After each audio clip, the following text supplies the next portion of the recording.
Oil companies go, it has indeed been a long term for ExxonMobil, going back to the days of its origins as a Standard Oil company. From its beginning, it was built on the desire for domination. John D. Rockefeller, founder of Standard Oil, was a ruthless businessman, controlling refineries, shipping, pipelines, and ultimately pricing of oil.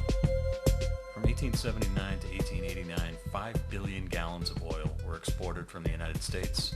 Standard Oil sold 90% of it. And then along came a woman named Ida Tarbell.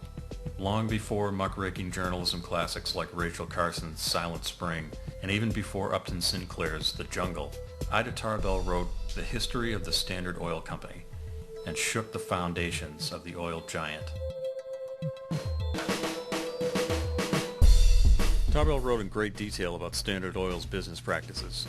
Standard Oil absorbed or destroyed most of its competition, starting out in Cleveland, Ohio, then throughout the northeastern United States. By the late 19th century, they owned most of the refineries and pipelines, and they controlled most of the railroads. So they also controlled the producers. Standard Oil would let the producers' oil build up so the price would dive, and then they'd buy it up and sell it at a major profit.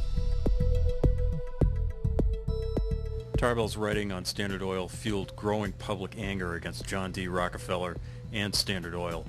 A federal antitrust lawsuit broke Standard Oil up into 34 different entities. About half of the value of the company was kept intact in Standard Oil of New Jersey, though, and John D. Rockefeller's fortune actually doubled with his interest in the new spin-offs. After the breakup, Standard Oil of New Jersey was still the biggest oil company in the world. A flag-flying American company with a global reach. But that didn't stop them from selling oil to the Nazis well into 1944.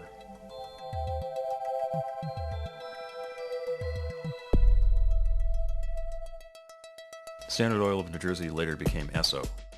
Then, in the early 70s, Esso programmed a computer to find them a name that had no meaning in any language anywhere in the world. Exxon was born.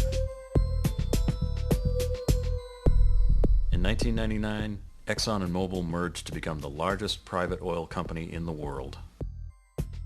Today, ExxonMobil is accused of supporting many brutal regimes in Africa, as well as human rights abuses in other countries, including Indonesia, where a group of citizens in Aceh is suing ExxonMobil in the World Court. By 2005, they were setting records for revenue and profits, and they became the biggest private company in the history of humankind. Corporation is a legal fiction. It's a creation of law. It's something very intangible, although it's also property. And it has many purposes, but one of the most important purposes is to enable the humans who run the corporation and the humans who profit from the corporation to essentially not be responsible for the results of their actions.